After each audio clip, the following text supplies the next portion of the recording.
Our lives begin to end the day we become silent about things that matter. Dr. Martin Luther King Jr. Welcome to Gay Talk 2.0, the ultimate podcast for your dose of dish.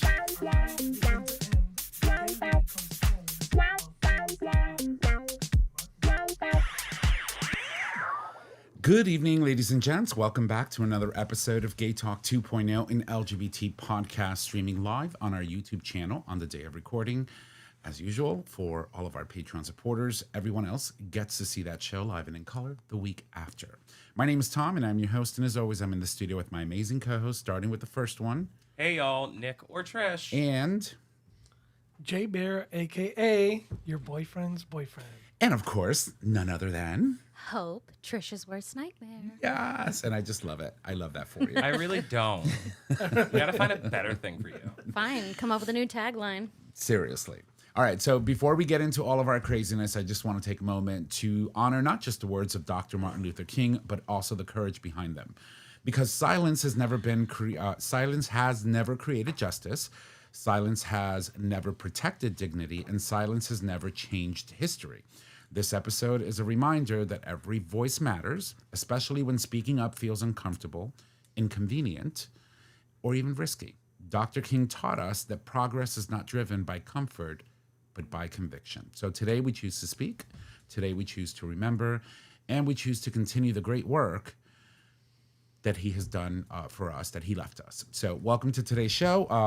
As we always do, we start with a round table. So ladies first, my darling Hope, how are you? Oh, I thought you were gonna go to me. Wow, I'm her worst nightmare. What can I say? I got to go first. Clutching her pearls in the corner. No, I think your tagline should be like, "Your in-house activist." Oh. Wow. Way to put one hat on me. Way to be like, because she's loud and proud, she is just an activist. I'm just Trish. Well, you've done that to yourself. 100%. You've adopted it. You've claimed it. You've worn that crown with pride. 1,000%. You sure did. Yeah. You accepted it. You never fought it. So we just kept No, I calling. did fight it, and that's why it stuck. Yeah, exactly. Right. Well, so back to me. Yeah. All right. I'm good. I have had a 3-day weekend, although today in particular doesn't feel that way, but not in a bad way. Just like there's a lot of arts and culture activity that happens around New Haven on MLK Day Jr. Like there's so much that happens in New Haven. Everybody has something going on. So it was a busy day today, but I'm really happy to be here ending the day with you all. Well, thank you. Thank you for joining us. And Jaybird, how are you? Fantastic. You're fantastic. Good. Yeah, All is well in the land of Oz? All is well. Well, as well as it can be, yes. Yeah. Yes. This has been New year, new new beginnings. beginnings, new challenges, new outlooks. Well, whatever happens, I just want to let you know that I love you. Absolutely. Thank you. Love you too. Are you good? I'm good. It's been nuts, but you know how we started. What was it? Training Wheels 2026 on Training Wheels has been Yeah. It's been nutty. So Yeah. I know we've had quite a few things going on, and the year started a little crazy for me. And Crazy for all of us. my sister was in the ICU. How's she doing, by the way? Is she out now? She's doing better, thank God. So, So when she went in, she was septic. So Oof. Oh, God. And that's very dangerous because you very just never know. dangerous, That can go yeah. south quick. Yeah, so, just shit on top of shit the first couple of days, so it was crazy, and ended up with a house full of family. People flew in from Kansas, and they came in from New York, and Are they still there? one of my brothers is still here. The other ones flew back Friday. The other one left Saturday. Excuse me. So my other brother's still here. He's going to New York on Wednesday because my oldest brother's going in for heart surgery. Jesus. Wow. I'm telling you, Training Wheels doesn't even begin to. So Your co- life is like one Yeah. training wheel is missing. Yeah. Yeah. So I coined a new term for Just going around in 2026. circles right In now. addition to like 2026 on Training Wheels, it's literally a shit show like pie Yeah, yeah, because it's a little bit of everything. yeah. It's been nuts. It's been nuts at It's home. like the help, the pie. yeah, the Oh, pie, shit show pie, yeah. It's what was it? Shit Minnie's shit pie. Yeah, mini shit pie. Yeah. So yeah, I've had a few servings of that the first couple of weeks of the year. It's been nuts. It's been nuts. But Cut her a piece. yeah, No, this is her pie. pie. I fucking love that movie. Well, that's excuse good. me.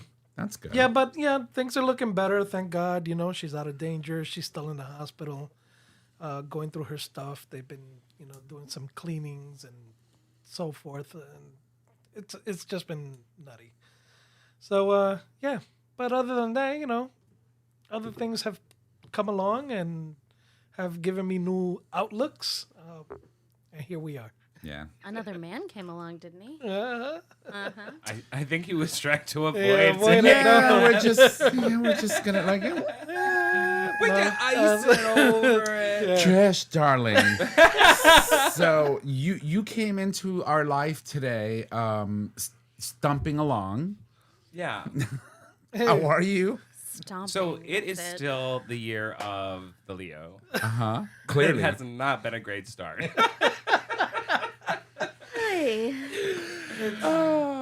So first and foremost, before we get anywhere, can you raise your foot, please? Oh. Show the camera your foot. My. She got a boot on. Wait, So- I think it's fashionable. Yeah, no, it's cute. It's cute. So here's what happened with Trish. So she's been on this journey, amazing journey. She looks fabulous, right? We've both been, actually all three of us have been going through the whole Trisepatide journey. Ozempic for me, then eventually Mounjaro. You're on Mounjaro. You're on Mounjaro, and we're going through it. Everybody gets Manjaro on this show.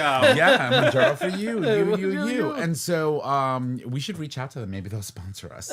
At this point, But then they'll look at me and be like, no, it didn't work. So you can't do it. So then she starts losing all this weight. She looks amazing. And now she starts fucking breaking things. So Trish, tell us. I was walking up a stair. Walking. She was walking. There's a reason they say you still got to keep your muscles. You got to still work your muscles while you lose the fat. Because otherwise. I'm gonna tell you, I don't think it has anything to do with the weight loss. It's just age. I pulled my back muscle brushing my teeth one day. As stupid as that sounds. I'm trying to make it her fault, okay? Just follow the vibe, bro. Follow the vibe. Yeah, no. I'm just saying, age plays a big factor I after know. 35. It hurt. walking. It hurt. It hurt. But no, I finally got my workers' comp information, and I went on Saturday, and I got my X-ray finally. Luckily, it doesn't look like anything's broken, but the bruising and the discoloration and the swelling is concerning. So she gets to go get an MRI tomorrow. Wow. So that should be a lot of fun. But hopefully the MRI comes back and everything's fine, and it just needs to have a couple of weeks in a boot to heal. But yeah, it's been interesting. Skating around on this thing. She called me, she's like, Tom, I think I broke my foot. And I'm like, well, is it colored? I mean, is it discolored? Do you have black bruises? It's like, because if you don't, then, you may have just sprained it. And so we were waiting for it to just sort of kind of simmer and do all that it was going to do. And then eventually he sends a picture. I was like, oh shit. Yeah, you better go get Yeah, that because the checked. day you came here, I was like, that doesn't look too bad. Yeah, I mean, you were walking on it Yeah. pretty decently, so. I was walking on the side of my foot, Oof. and That's it was tough. super sore. So, but at the end of the day, boot very fashionable, and matches my sneaker, which is great. He told me we couldn't bring stickers or put anything on it. So No. Well, that's kind of sad. I know it's rude. Right, because it's stickers are fun. I can take a Sharpie in a different color Yeah. and sign it. Metallic markers. If it was a cast, I'd let you. But I mean, it's not broken. It's- Yeah, but it's a boot. I mean, what are you gonna do? Sell the boot afterwards? No, God knows I'm probably gonna need it again. Honestly. With your luck, you'll probably break your wait. This is your right, Left. your left. Yeah. You'll probably break your right, and then you can't use it. You're gonna have to buy a whole new one. Yeah. Let's like not Because put that that's out how to the universe. life works. Knock on wood. But yeah, no. Other than that, Knock on last wood. week was a little intense. I was gonna knock on wood.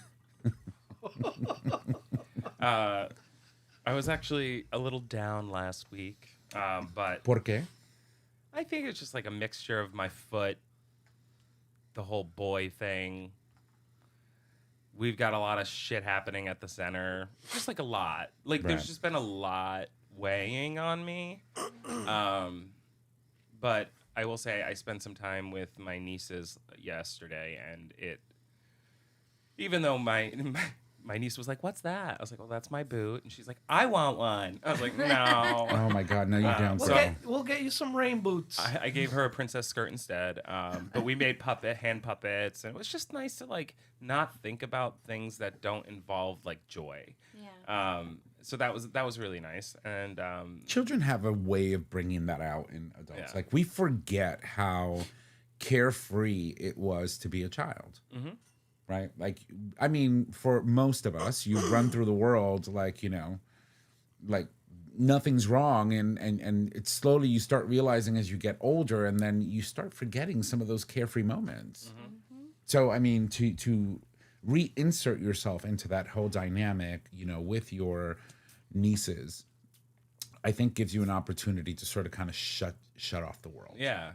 Right. It was funny because the twins, the infants, they were down for a nap when I got there, and they woke up probably like an hour and a half after, and I haven't seen them in a couple months, so they've grown a lot. They're crawling now. They're like, and my sister-in-law plopped Gracie in my arms, and I looked at her and I was like, "Holy shit, you look like my brother," like dead ringer Yep. for my brother. And then Sadie looks just like her mother.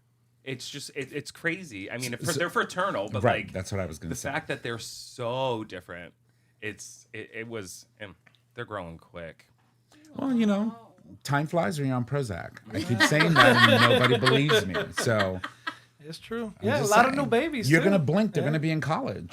Everybody's snipped now, so Yeah, a lot of new babies. I just became a great uncle last Yeah. week as well. So, it's been- congrats. actually, twice over because my nephew also, his wife had a baby as well. So That's awesome. within the past month, yeah, it's You should just buy a farm. a farm. Yeah. I don't think I can find a farm big enough. Well, so I don't even know what to say to that, dude. I really don't. We're big. We're a big family. Yeah, no, I mean, when you think about it, I think I've said this before. Grandma had 16 kids, Yeah. and I mean, she popped them out in doubles and triples. Yeah. I was like, girl, what the hell were you like eating? Hey, It's crazy. It really is. It Grandpa really was is. super fertile, I guess. So was grandma. Honestly. Yeah. So I actually got the courage one day to ask her, because we were sitting down and we were talking, and I'm like, Grandma, I have a question for you. Why did you have so many kids? Like, she goes, well, there was no TV. I mean, in the 40s, 50s, she didn't have any television. All she had was a husband, sex, children, cooking, go to bed, wake up the next day, rinse and repeat. And then the Long Island iced tea was invented. Is that what happened? Well, what happened was, we know this story. In the 1940s, mid 1940s, early 50s, women what started in Long Island would be at home all day long with nothing to do but clean, cook, and take care of things. And they didn't want their husbands to know that they were drinking. So they would take a little bit of alcohol from rum, tequila, vodka, and gin. Mix it all together with a little bit of iced tea, and you wouldn't be able to tell that they were drinking because the bottles they were using all four liquors instead of just one. And so that, my friend, That's how it happened. Then TV happened. Then TV. And now all you see is kids do this. Oh, it's terrible. Blank stares. So, Before I forget, I'm sorry. before he forgets. Yeah, today's my granddaughter's 16th birthday. Oh, Happy Kylie, right? Kylie Rose. Yeah. Well, The Kylie one you Rose, keep I confusing call with him my dog. Yeah. Because her dog is Nyla Rose. Yeah. Right? Yeah. And so I'm like, so I kept calling the dog when it was here Kylie Rose. And he was like, that's my granddaughter. I was like, ooh, sorry. That was harsh. So happy birthday, Kylie. Yeah, she's, oh my God. 16, Looks yeah. just like her mother. Man. Not that that's a bad thing. No, just a spitting image. She's a Like, grown woman already. I was like, I- oh my God. she's too much. I love her. She's a Well, pain that's in my good. butt, but she's a good kid. So, It's so. Do you find because I remember her when obviously when she was a baby, and then Yeah. eventually when she started growing up a little bit more, she's now a teenager. How do you find her demeanor, her person, who she is now today versus who she was as a child? a totally different person for sure. She's dating. She wow. She's dating. She's had a boyfriend for a while. How dare her? Yeah. Good kid, actually. He's half Russian, half something. I forget. He's going to Oh. welding school. Okay, I'm about that life. Yeah, taught her how to drive. She already knows how to drive, you know. I like. Hey. Yeah, he looks out for her, so I can't really complain, you know. All I could do is guide, you know, Right. and tell him to be safe. And yeah, I told her, you know, you don't want a kid at this age. I mean, it sounds fun on paper. Ain't that the Until truth? you got to get up to clean ass at 3 a.m. And Yeah, that's a hard pass. yeah. Yeah. So, you know, I'm just honest with her, and I don't, you know, sugarcoat anything.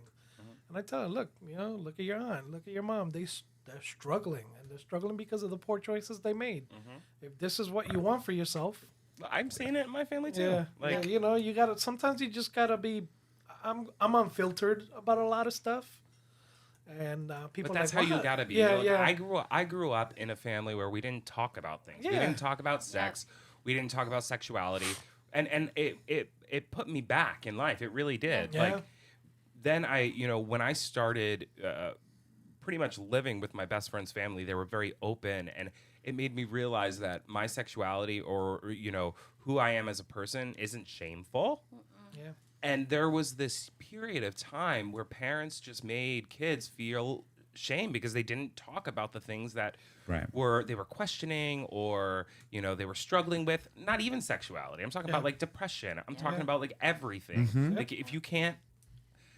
There's also the other side of things where there's like gentle parenting. It's a little too much, but like you need to have a space where Yeah. like people feel like they can come to you and talk to you about Yeah, the and- weirdest shit Well, because it's dangerous if you don't. Yeah, exactly. Yeah.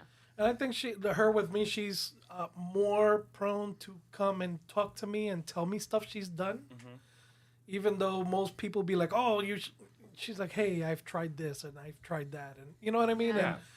And I'm like, look, all good, not necessarily that you should be trying certain things, but I'm comfortable and she's comfortable enough to come up to me and let me know, and just guide them, because regardless of what you tell kids at a certain age, I was there. You know what I mean? I was there at that Ain't age. that the truth? And you get the talking to and the scare tactics and all this bullshit, and a lot of times that tends to lead kids to try shit the wrong way and not confide in you that they've tried certain things. And she's tried drinking, she doesn't like it. Good, Right. but That's a solid plus when Yeah. they realize they don't like alcohol. Yeah, yeah. So here's the thing. I knew I liked alcohol at a fairly young age. Like I remember my parents would have parties at the house, and I'm sneaking around and Oh, yeah. sort of kind of going. everybody's and drinks. I'm boozing, and before you know it, I'm in a closet somewhere, passed the fuck out. My mother's looking for me; she can't find me. What a metaphor. God honest truth. So she would take me out and put me on the bed, and then she would go look for me, and I was gone again. I was in the closet. Yeah. I was sleeping in the closet on the floor in top of whatever it was there. Yeah, she was like, you had to be 6, and I was trying to figure out what the hell was wrong with you. And then I realized you were literally drinking from everybody's drinks. And you were getting smashed and then falling asleep in the closet. That's hilarious. Yeah. And That that's how tracks. your closet story started. Pretty much. Yeah. That's how I got acquainted with my space. With your space. No, she was drunk in the closet and fell right I out. fell right out. Boom, here I go.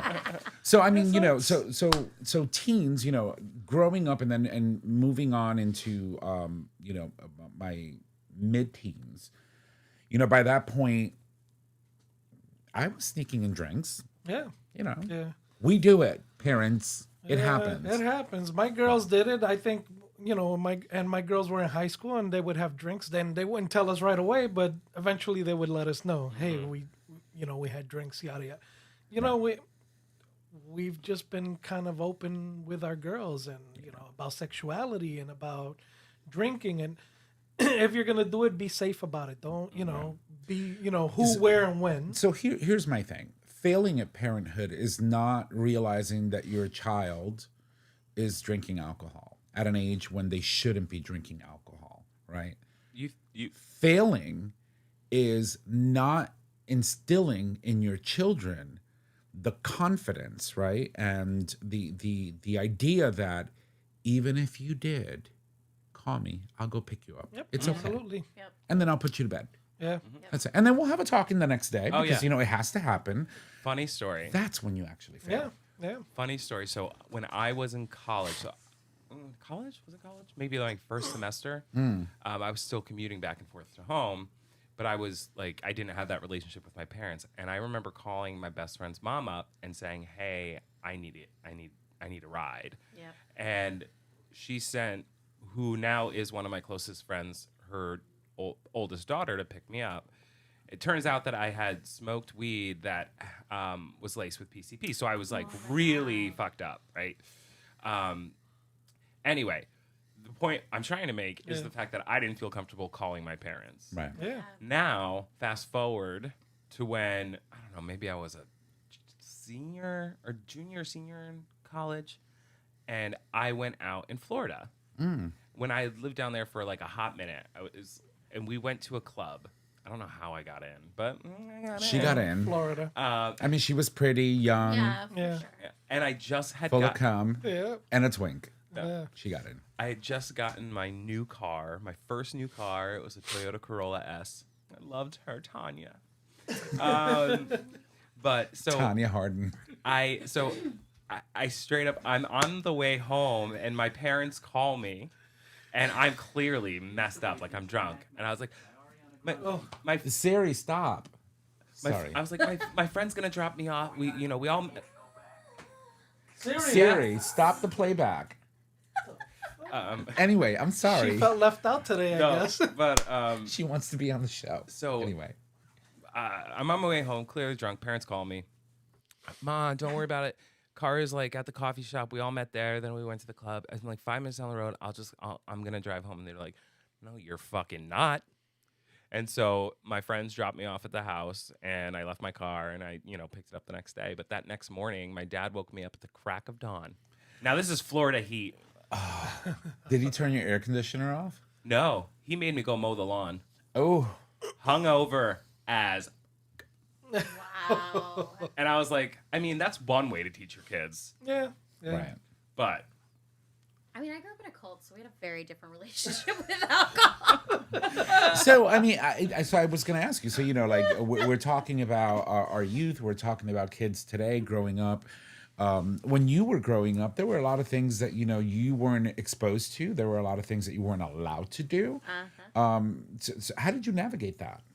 So I've always had a lot of moxie and I wouldn't necessarily call it self-confidence. Can we stop one moxie? Explain that to me, please. I've never heard this term. Oh, it's like an old-timey term that women would call sometimes it would be used in a derogatory way to say that woman's got a lot of moxie, which is like basically the feminine version of having a lot of balls. yeah.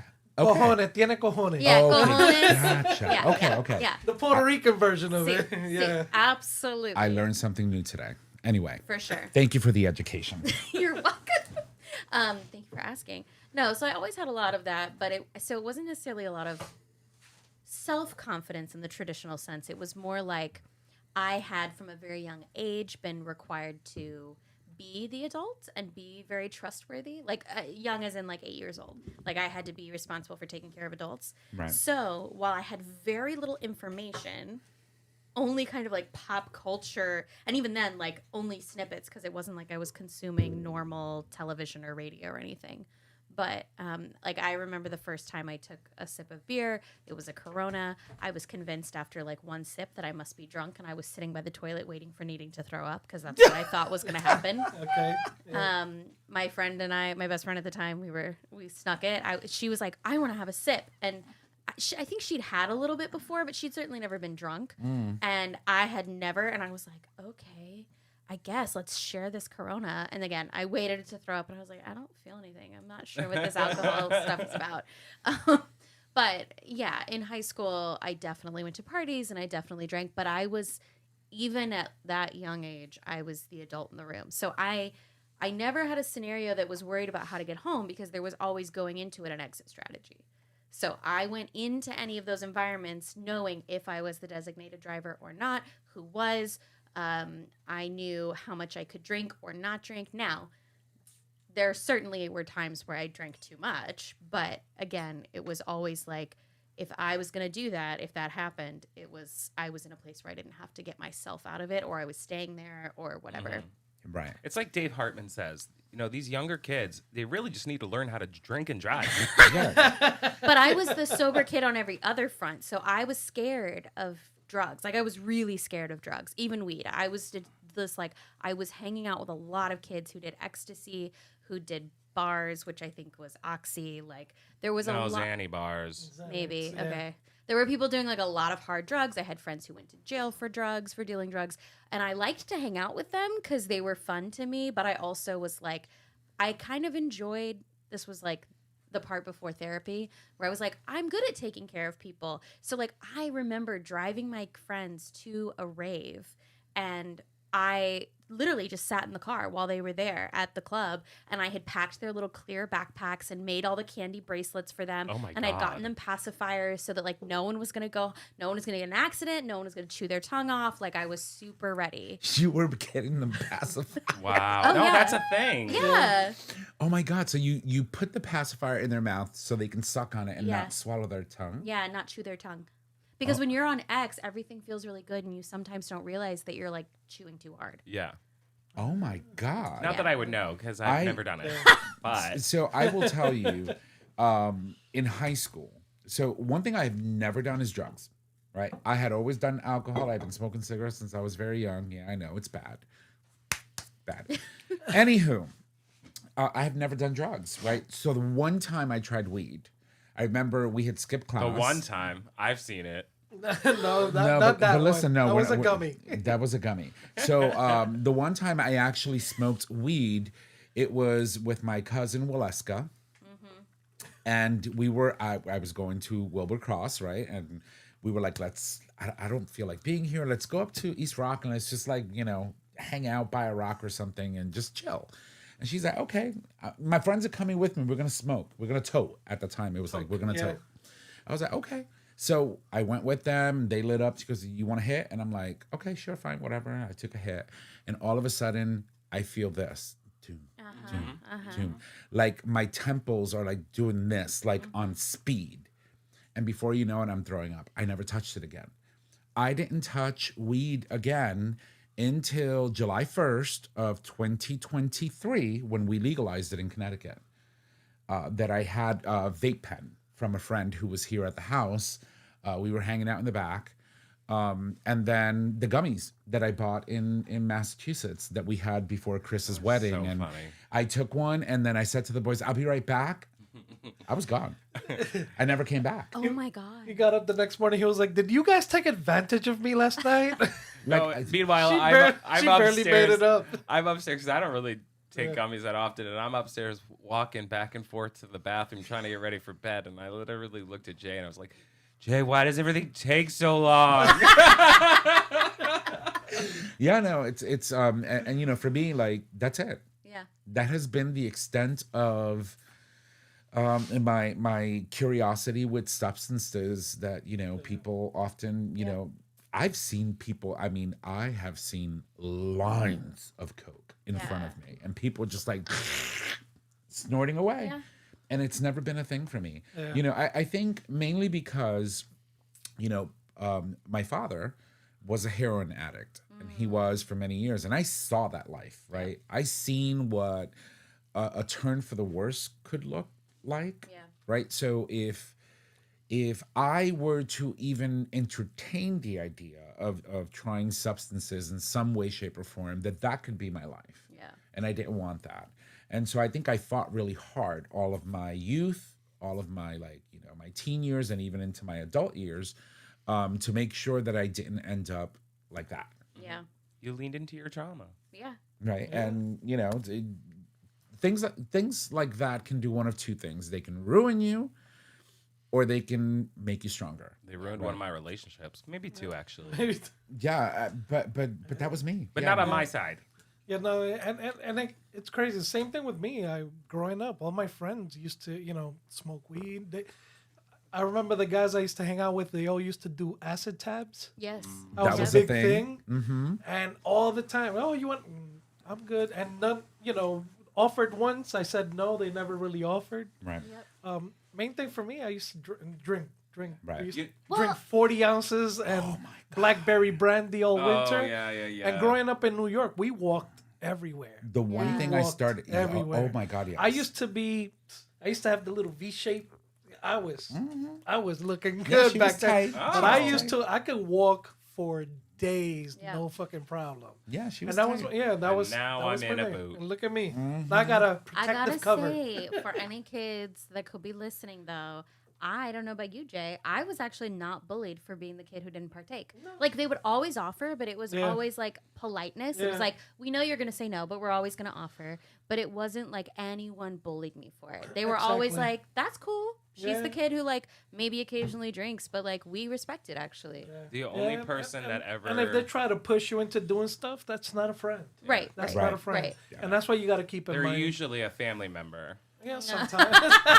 So the only time I was ever forced to drink try was the something? first time, and I had to funnel a beer. So I have to. I will tell you. So my cousin Waleska, she was the one that said, "Hey, you want to try?" And I'm like, "Nah, no, I'm good." And she goes, "No, take a hit. It's okay. We're all here. Yeah. You'll be fine." And I'm like, "Okay." So there was a reassuring kind of thing. Yeah. So I took one, and okay, this is like I don't smoking a feel it. cigarette. Yeah. 2, 3, 4, and then Oh, I'm like, she goes like, no. "All right, pass it up," and I'm like, "Oh, okay, well, here Oh, you go, honey, girl." never more than one hit the first time. And then it Yeah. was just like, that's it. It was done. yeah. I stayed on that mountain, I think, for like, what was it? It was like for like 4 hours. And then trying to get back down through the path? The path. I was just like, I can't. I was like, can we just use the main road? She goes like, no, because you're gonna walk into a car. Yeah. You know what bothered me the most about growing up in growing up in like middle school, high school, 90s, 2000s, is I would probably never have started smoking if I knew what I knew today. Sure. Same. I think that's true for anybody though. But it was just such an easy thing, and so many people were doing it around me, and it was just like, okay, I'll try it. In New York, you walk into any bodega with 15 cents and you had a cigarette. Yeah, they were like Lucy's. Yeah, you got a Lucy? Let me get one. Listen, I used to buy cigarettes from my mother. She used to send me to the corner used to store get when we them lived from in my New mom York, too, right? And she used to smoke Pall Mall Paul lights Malls. Yep. with no filters. Yeah.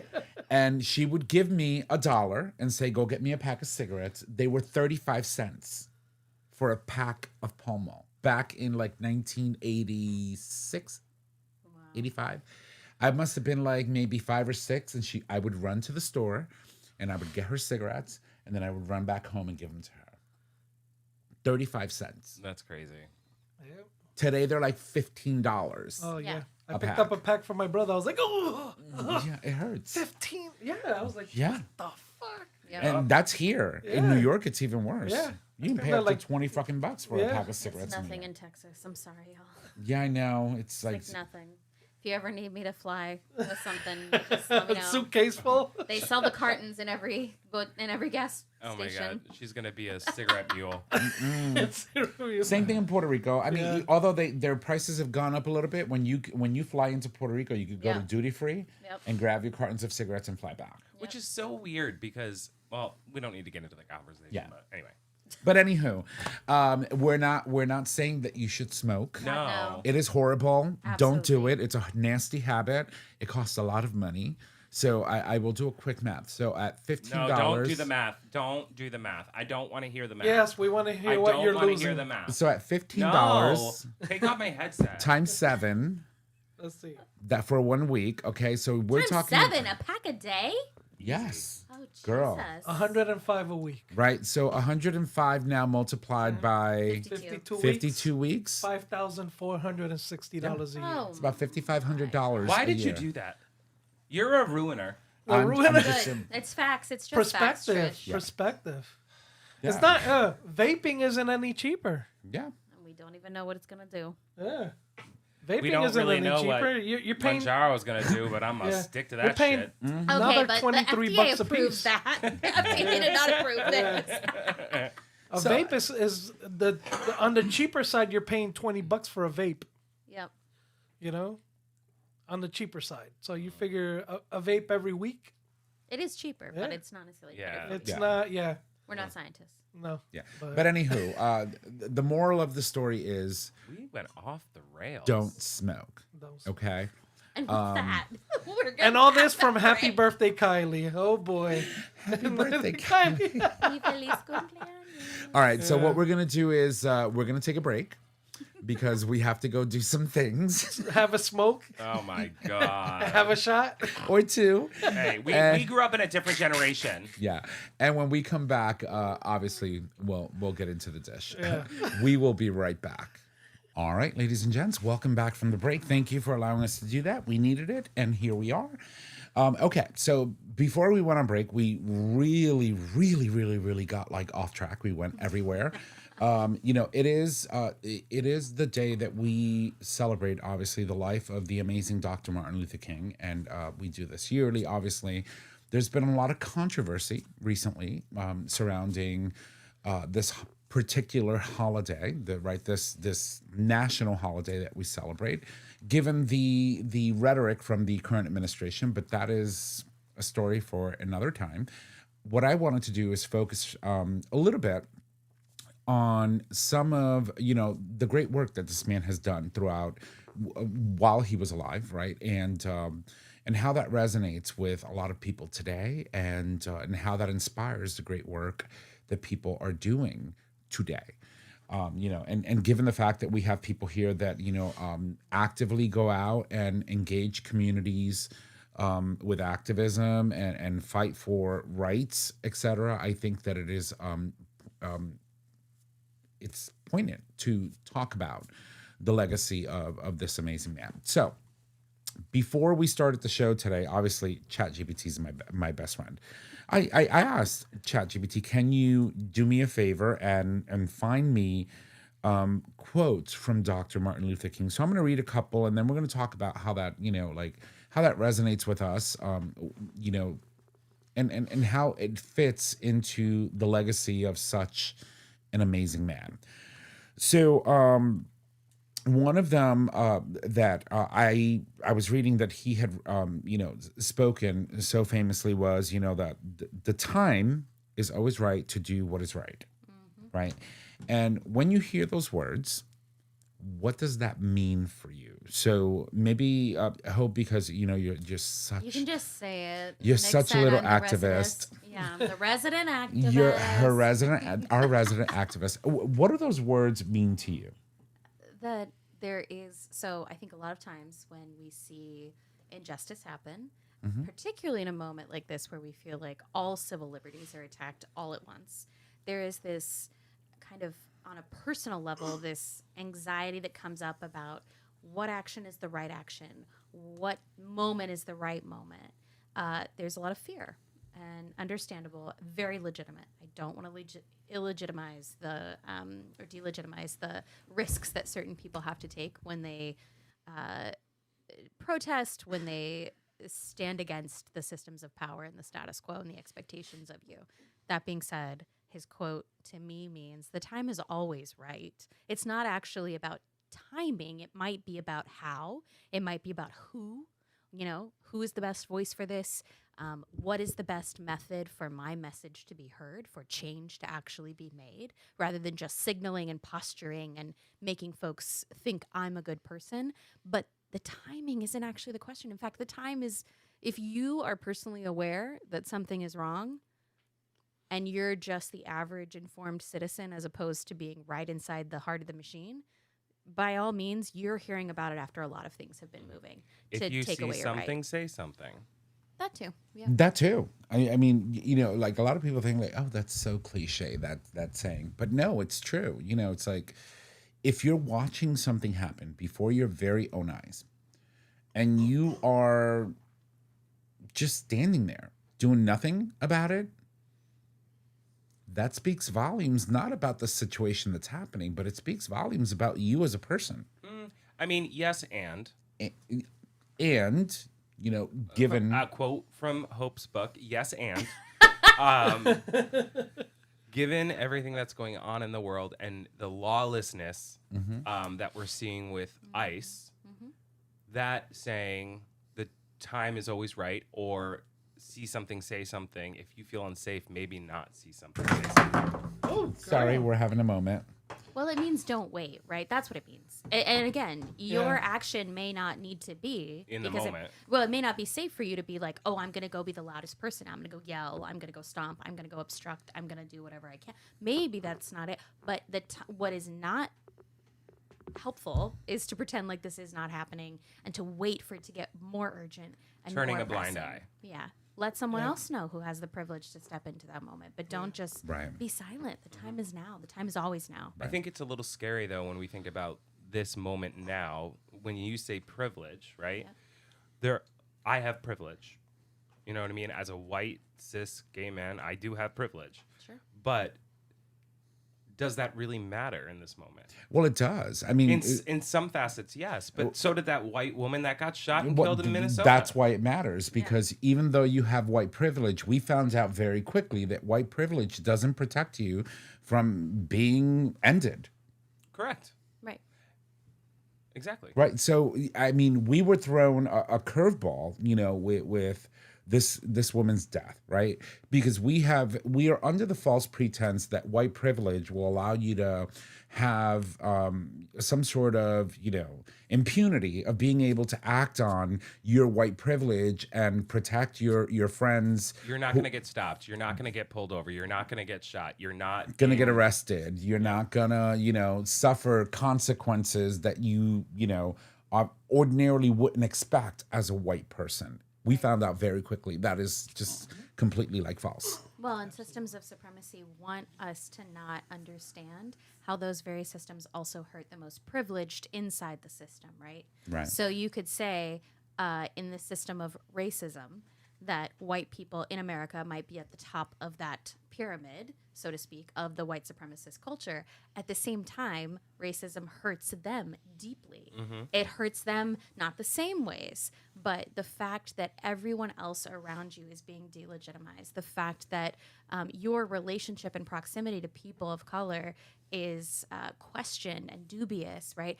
It's that thing where we say our liberation is tied together. It means that if the most vulnerable person is liberated in that hierarchy in America, that is traditionally black folks because the country was built on their backs. So if in this country, and indigenous folks, so if those folks actually become fully free, you are also fully free. And so it is true that whiteness may not protect you in a system of white supremacy. At the same time, though, there are things there are still areas of privilege. So in the immigration context, right? I was just at an organizing meeting on Saturday morning, and something we were talking about is the need to have, when you pay bond, for someone who's been abducted by ICE, it has to be tied to an individual. Very rarely will they allow an institution like a nonprofit or a bail fund to post that bond to get that person released from a detention center. It usually has to be an individual who puts the money up. And while there might be these nonprofits raising the money for it, there are some folks who are in a greater sense of safety, right? Nick, I don't think ICE is typically looking for you, right? So there are people like you who could be like, you know what? If I get the money from the nonprofit, I can put the bond money up. I'm not at risk of someone like tracing my bank account back to an undocumented person, right? And so there are things like that. I mean, that's a very specific example, but I think the time is now means the time is now, and we all have a role to play. And to be fair, the reality is the time is now, because the biggest reason I feel like we're in this moment where Black and brown people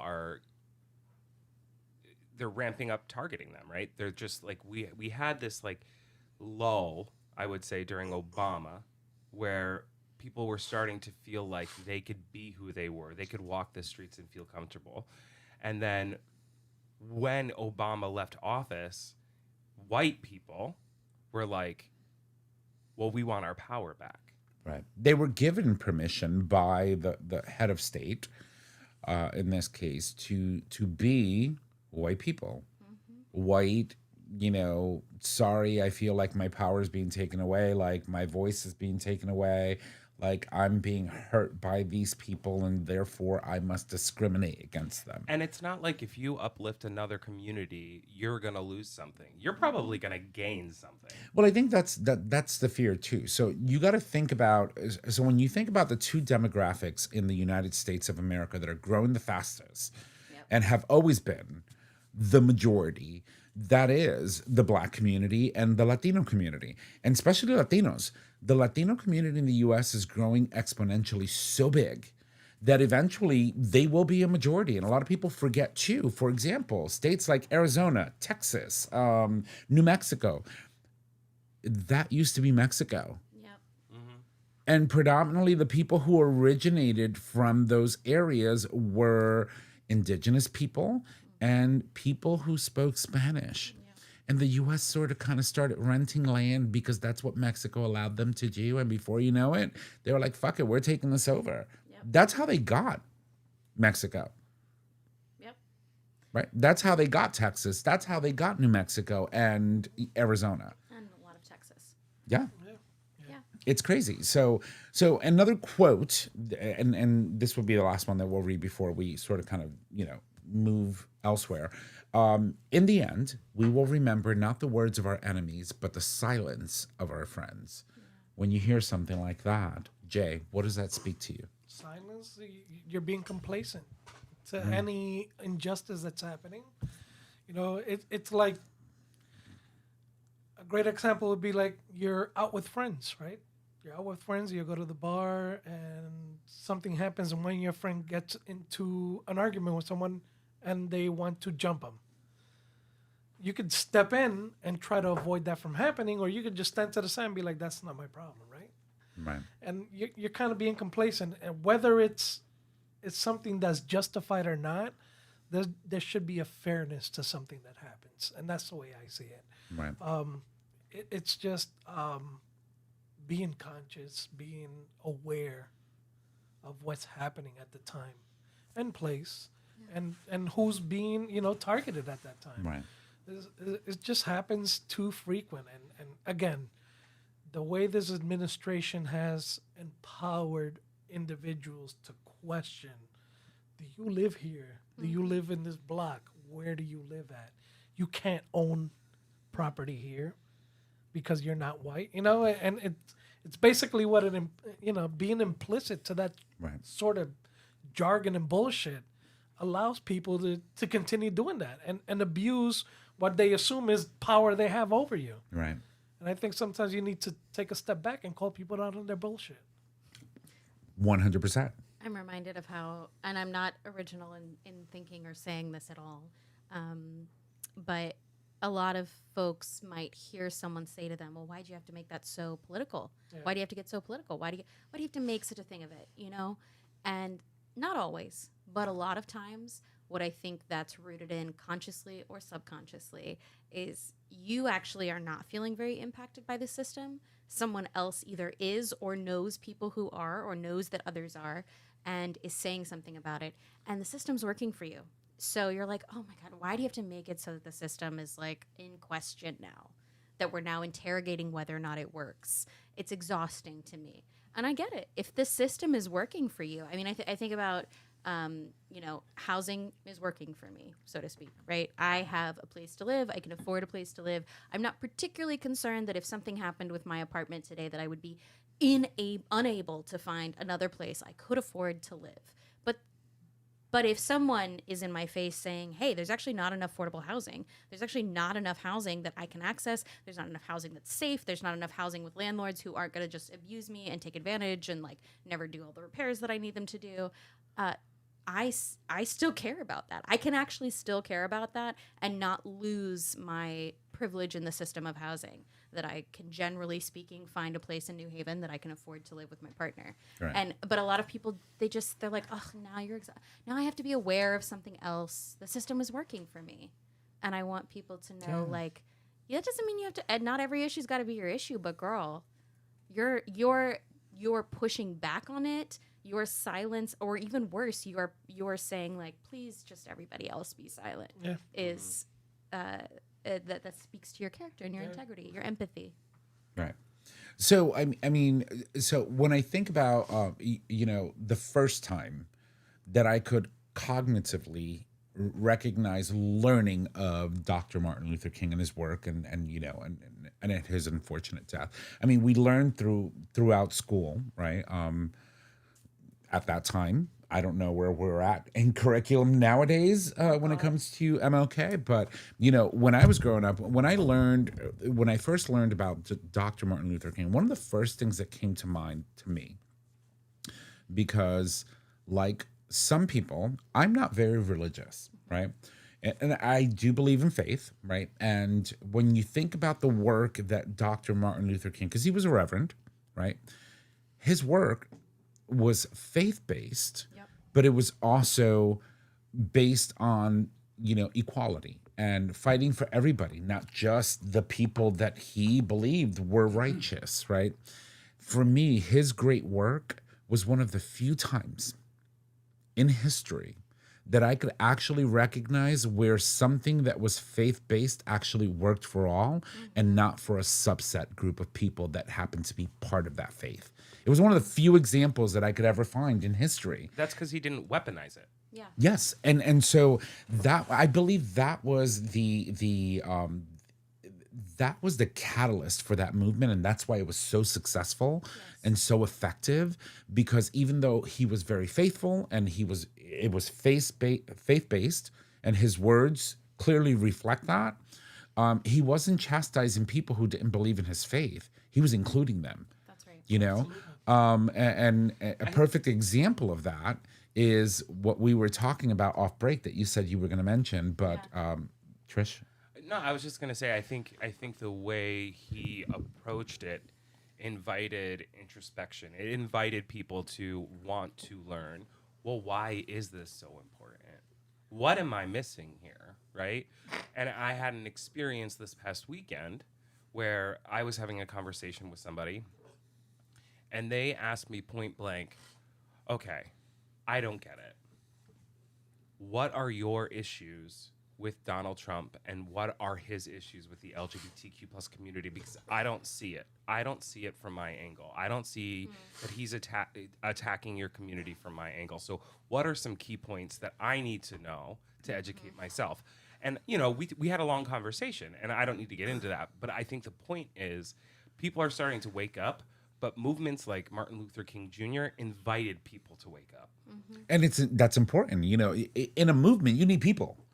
You need people to believe in the words that you are speaking. You need people to believe in what you believe is worth fighting for, right? I mean, you had people who died. Yeah. And if you're in a family, or if you're in a friend group where there's so much tension because of what's going on in the world, take a moment to say, does this group mean something to me? And if so, let me ask some questions. Let me try to figure this out. It could be your ministry, in the words of the communities I grew up in. Like, maybe your ministry is to talk to your friends, to talk to your family members. But I had the incredible privilege to go to the King Center in Atlanta, Georgia, and in or outside actually of the King Center, there's a lot of places you can walk around just on the exterior of the building, memorializing him, memorializing famous quotes. And one of his famous quotes has to do with beloved community. That's a phrase that he used a lot. And when he's talking about beloved community, he's talking about both the scale, meaning at the community size, it's not just his group, his pals, but he's also talking about beloved community as a place where we can sharpen one another, we can wrestle with one another. And also, we have to remember the time he grew up in. So the time he was in his most prominence, this country was very explicitly religious. It was much more common for people to talk about. I mean, it was like a social norm that you needed to be a part of a church somewhere, or you needed to be part of some Christian community in some sense. It's also very common in the Black community to be a part of a church in some capacity. That's a place that is a hub, actually, of resource, of community, of education, of people accessing friends that are doing childcare, that are helping with food, that are helping with deaths, that are helping with all the things of life. So it's not surprising, I think, that he was a man of faith that became a voice of prominence for that community. But yes, he was incredibly invested in what those around him said were the needs for justice and equality. And one of his very dear friends, Baynard Rustin, there's a famous film on Netflix called Rustin, was a gay man. And he was essentially the key organizer behind the March on Washington. Was he openly out? That's a great question. My understanding is that he was, the people around him knew, but that His he circle. was not. Yeah. It has never been, confirmed that he was an openly out gay man, but I believe that he was to the close people that were around him. Yeah, and I don't bring that up to shame. I wouldn't doubt if Martin himself knew Yeah. that I think he did. Bayard was gay. Yeah, no, I think he did. I think in a way he believed in supporting the LGBTQ plus community. Less letters back then, I think, but I think it used to be But a his- GLBT back then Yeah. because but they used to put the G first. yeah, Yeah. but obviously, you said it perfectly earlier. It was like we could all be rowing in the same string direction, in the yeah. same direction, but this is my end point. Right? So Glennon Doyle has very recently and famously given this metaphor that I love. She's a white woman who is an author and a queer woman and formerly very much steeped in the church. In fact, a lot of her early books are written about Christianity and faith in the church. And she came up with this metaphor, frankly, because I know that feeling that she describes of having frustration in justice work, that we have to all be kind of at each other's throats or competing in some way. Like, that's actually what the system wants us to do, because it slows us all down. It keeps us all fighting each other instead of fighting the systems. And she paints this metaphor of like, what if we're all on these ships on a river, and each ship, we have captains on the ship, but our job is actually that we're waving to the people who are on the shores, and we're saying, get on our boat, get on our boat. And yeah, we have the LGBTQ boat, and we have the immigration boat, and we have the anti-racism boat, and we have the pro-housing boat, and we have all of these boats that have these issues. And when we see each other on the river, we just wave at each other, and we're like, hey, keep going, keep rowing. And the point is that we recognize that for efficiency and effectiveness, we do have to sometimes focus, or sometimes we have to hop from one boat to the next boat, but that we're all in this same river flowing towards justice, flowing towards that liberated world, instead of shooting at each other's boats. Right. And like, the enemy's going to do enough of that. The enemy's going to try to take our boats down. Yeah. We got to keep going in the same direction. Yeah, I think it's like the same thing when we talk about fighting for the same dollars. What if we weren't fighting for the same dollars? And we looked at it like we're moving for the same purpose in the same direction. Yep. So that we can And when we get all there, eat- we're all going to have our share. Yes. Exactly. Yes. That's exactly right. Yes. And you had mentioned Bayard Rustin, right? And Coleman Domingo, who is an amazing actor, recently did a biopic on him and played him very well. And off camera, we were talking about, I was like, did you ever hear the story of how Coleman Domingo met his partner? I didn't. And so what he is saying is he was shopping one day, and he says this on the Graham Norton show, actually. If you tell me he was reaching for the same bushel of kale and their hands touched, No. I'm gonna be pissed. Nope. he says, I was shopping one day. I walk out of a store. I locked eyes with this guy, and we just kept looking at each other, and we just walked away. Oh, I saw It this, was a lost opportunity, and so I said to myself, what if this was my person? And so he put a classified ad. No, Missed connections. Yeah. Missed connections. He didn't put the misconnections. The guy. The guy did. The guy so did. so the guy put the misconnections. He went to actually do it, but he reads this post that says, I don't know if you're reading this, but we were here on this day and I saw you and you saw me and we locked eyes and I have never been able to get you out of my mind. And if this is you, reach out to me. Wow. And they connected. And it was Yeah. him. I love that story, and I also And love. they've been missed together connections. since. And they've been together since. Yeah. Wow. I was just like, oh my God. And Wait, has anybody around this table had an experience like that? no. No. Misconnections. I'm more of like we're connecting right now before you leave and I never see you again. I have.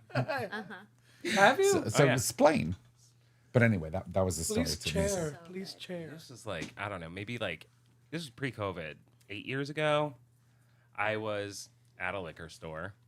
And one of the people that they hired, newly hired, gorgeous. We just clicked. We just connected. And I ended up finding out his name. So then I would frequent that liquor store. And then he moved away, and I never said anything. Oh. Yeah. So it was a misconnection, but did you ever make any attempts to sort of kind of like say, hey, if you were here on this day, like put a Craigslist ad or like, No, the last time I saw him, it was actually St. Patrick's Day in West Haven or Interesting. Milford, and we spent like the entire afternoon. We ran into each other at like I think like SBC or something, and we spent the entire afternoon together. And that was the last time I saw him. Yeah. And did you guys ever like decide like, hey, dude, give me your phone number, like connect. Let's connect on Facebook. We swapped phone numbers, and then it's just never heard from him. So Did you ever like reach out? no, What the fuck? I don't know. Like I here- was sort of dating Blake at the time. Okay, Remember Blake? but that's done. Okay, so what I'm hearing is after the show tonight, we're all going to peer pressure you and be like, tonight on this show that I was recording, I thought of you. You should and listen to I'm the show. just Wondering if it's a missed connection. Hey, Austin. It's me. It's me. Oh, I love his name already. So anyway, Hope had one too. I mean, I've had a couple. I That don't tracks. know if I remember. I've had a couple. I was at an activist march. Oh my god. and you were there, and we locked eyes, and then I walked away because I was preoccupied with my very important. Only one of them. It was more like what you said at the microphone was like very inspiring, but also maybe I got a little wet. Oh. Oh, Yummy. wow! And I want to know. I want to know. I want to know. Oh my god! I wanna know. See, you put a lady on the show. What can I say? Hey, listen. She gets wet We all love the this. time. Yeah. I was talking about Tom, not you. Oh, I was like, how dare you? How would you know? Sorry, Oh that my was. God. I realized. Yeah. that. mhm. Okay. Yeah, I do often. But anyway, I don't want to get away from the moment. I want to implore our listeners, or those of you, if you have not taken an opportunity to read the work of this great man that we're talking about today, I encourage that you do. As I mentioned before, his work, his life was faith-based. But his ability to include other communities and other people was what made the civil rights movement successful. Read his work. They're amazing words. I mean, when I tell you I Have a Dream speech was just absolutely incredible. And reading that in itself, if you don't see if you don't feel level of like, emotion. I mean, the man was one of the greatest orators of our time. When I think of orators that are just absolutely incredible, I think, like, for example, Dr. Martin Luther King. I think of people like Obama. President Obama was an amazing orator. There are so many people. Harvey Milk. Harvey Milk. You know, you go watch someone speak, and if they move you to the point where you can actually like commemorate with others in the same space and say, oh my God, this is moving me, and they're being moved, and people who weren't even there, people who read his work 60 plus years later are even moved when they read him for the first time. Take the time and do that, because I think you'll be a better human being for it. And a shameless plug for his letters from Birmingham jail. I think that's some of the most powerful writing, and he's more radical than history remembers him. In fact, a lot of people would say like MLK Jr., Dr. King Jr. gets whitewashed a little bit into becoming this very like purely inspiring, never radical activist. And his letters from Birmingham jail are really compelling and powerful, and they're a great playbook if you're questioning who can I be in this moment, what can I do in this moment. Right. Yeah, And we pray they don't get banned honestly, in any download them library. now. So yes, wherever they're available. Anyway, so that said, I think we've rambled on enough. And Trish, you mentioned that you had something you wanted to talk about. I did, and it kind of ties into everything that we've already been talking about. Okay, well, I mean, go Gay for animals. No, not really. it. Gay Trish. I actually did want to talk about gay animals, but I think this is more important. So there has been a report that has come out recently that under Trump's administration, over 47.5% of LGBTQ plus adults are, for lack of a better term, going back in the closet. Yep. Now, we look at workplaces that have removed DEI. Yep. We look at different organizations that have removed DEI in the public when you're shopping and when you're out there. And so we have, again, 47.5% of people in the LGBTQ plus community being more reserved. So whether that's not holding hands, whether that's showing up differently, whether that's dressing up differently, whether that's when Tom picks up his phone call, he's like, hello?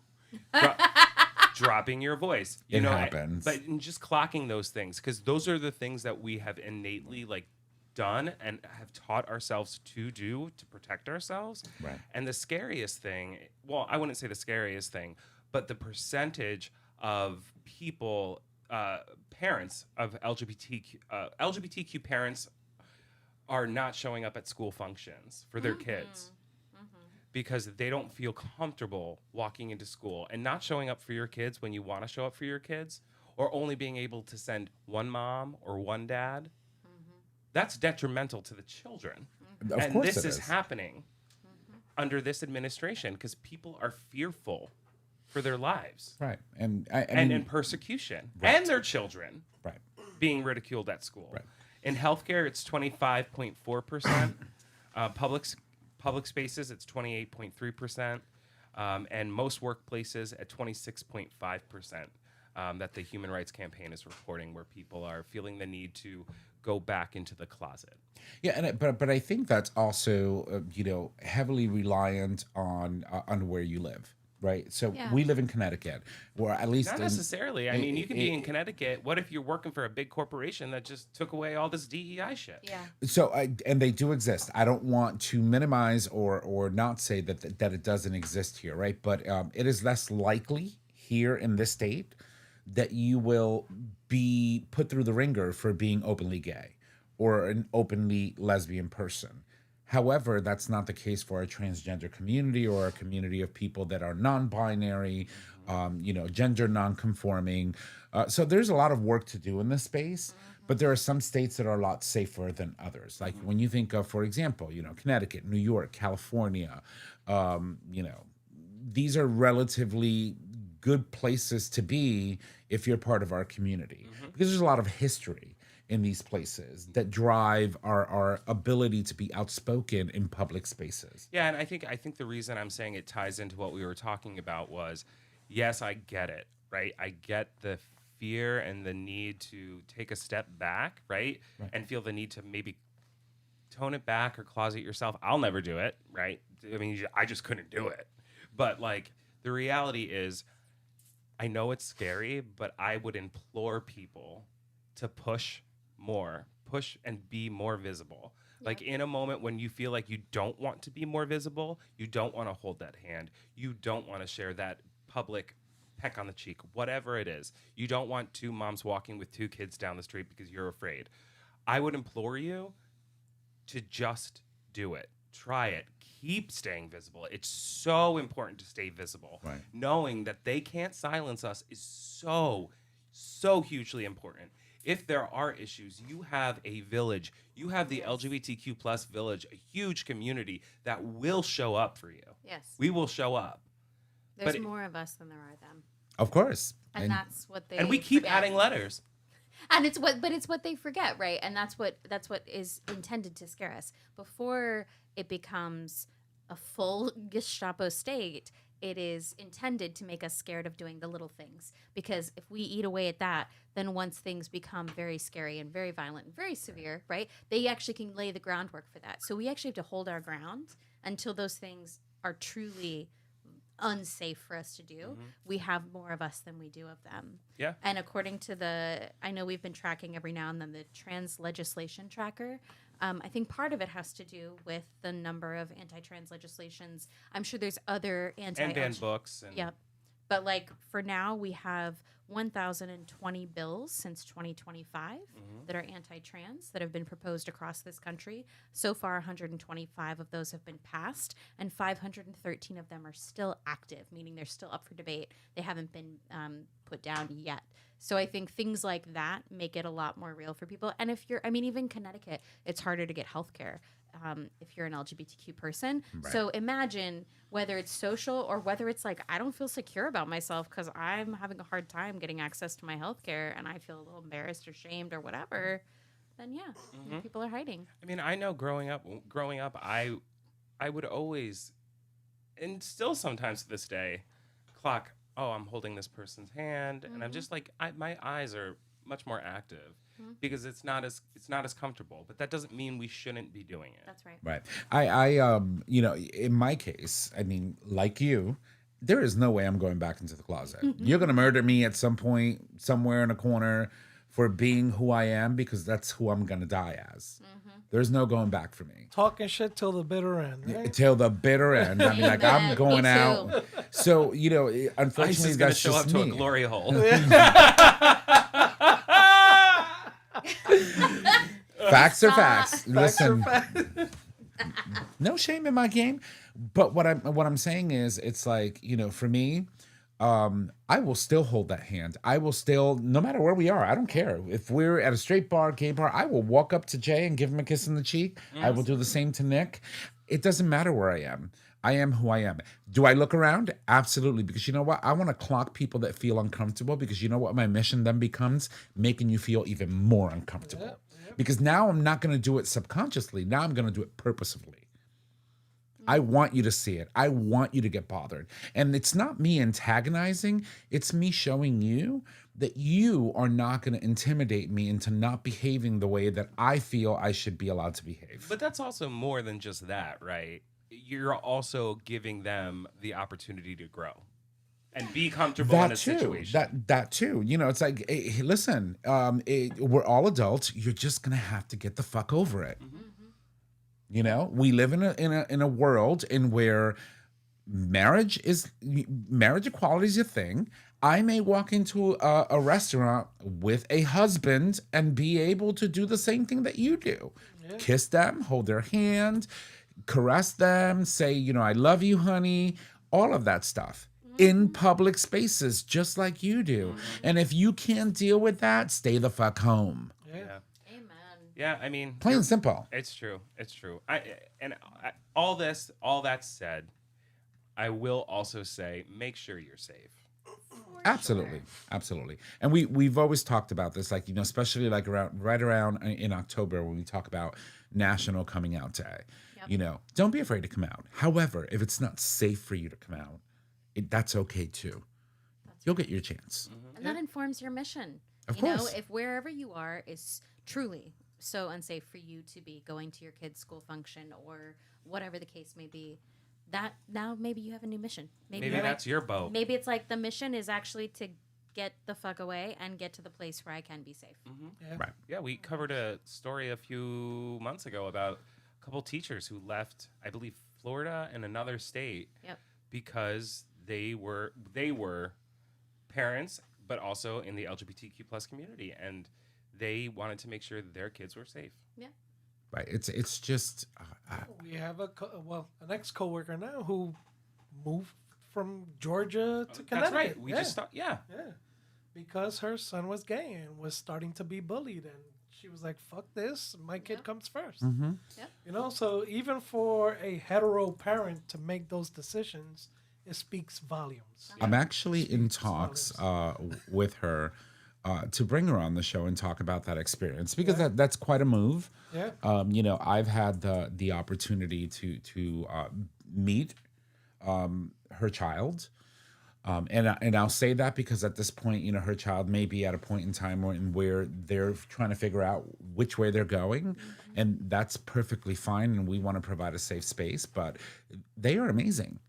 They are sweet, absolutely beautiful young person that is deserving of everything that we have to offer for them. And even if they weren't, even if they were a little shit, you know, they still can be gay. Of course, and they still deserve to exist. That's right. Absolutely. And Get bullied for being a little shit, not for being gay. You know? but anyway, this person used to be my boss, my manager, and obviously she moved on to a new company, so she's no longer my manager. So we're gonna bring her on the show and talk about this. I've always wanted to really sort of kind of get down. She's super cool.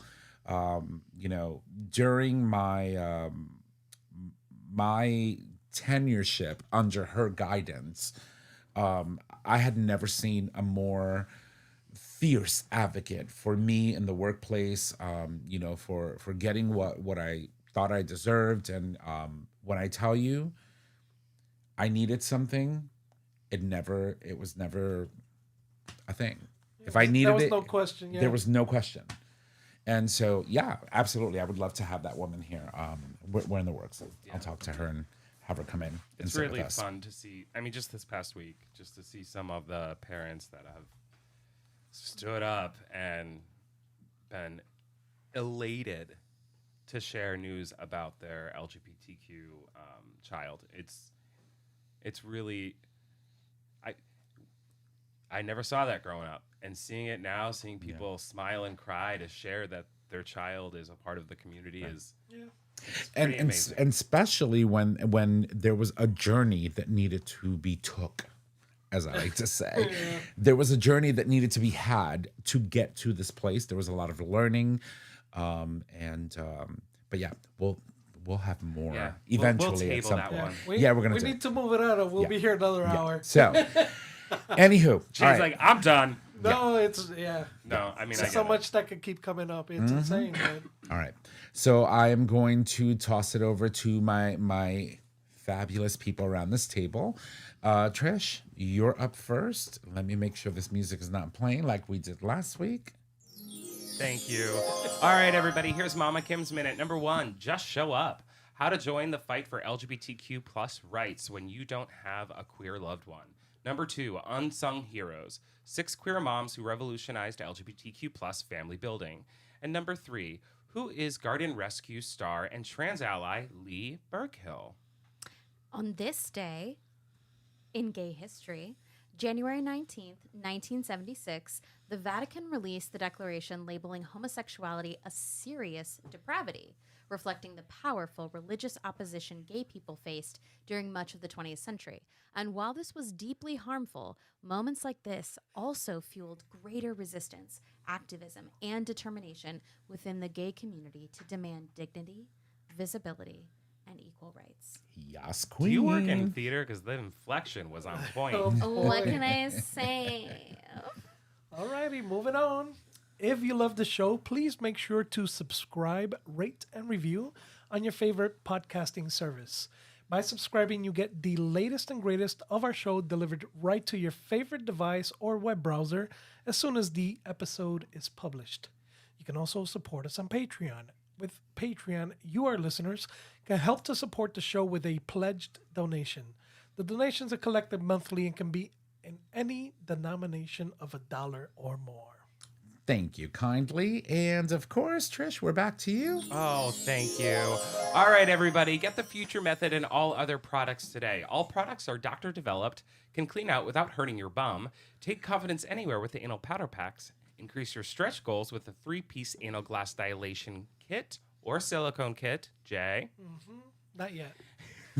Get long-lasting, pleasurable glides with the silicone anal lube, and get all the information you need with Dr. G's book, But Seriously.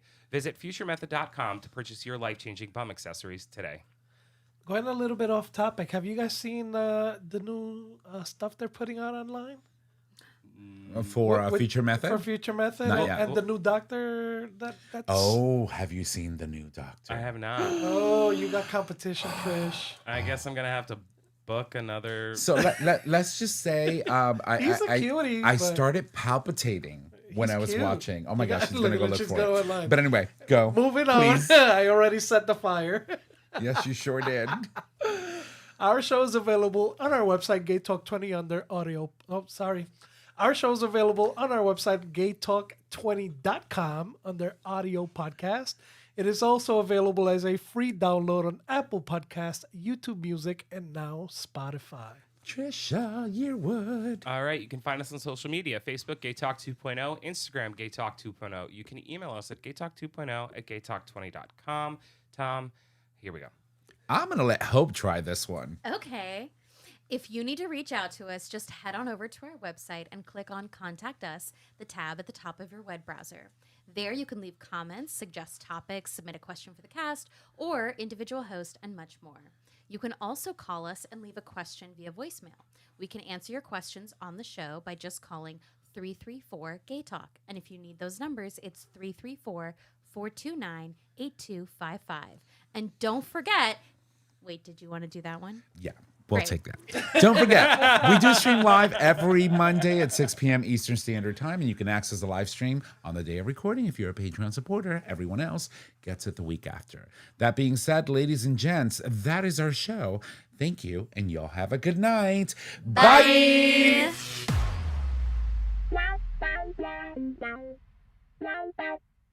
Thank you for listening to this episode of Gay Talk 2.0. Tune in next time for more dish.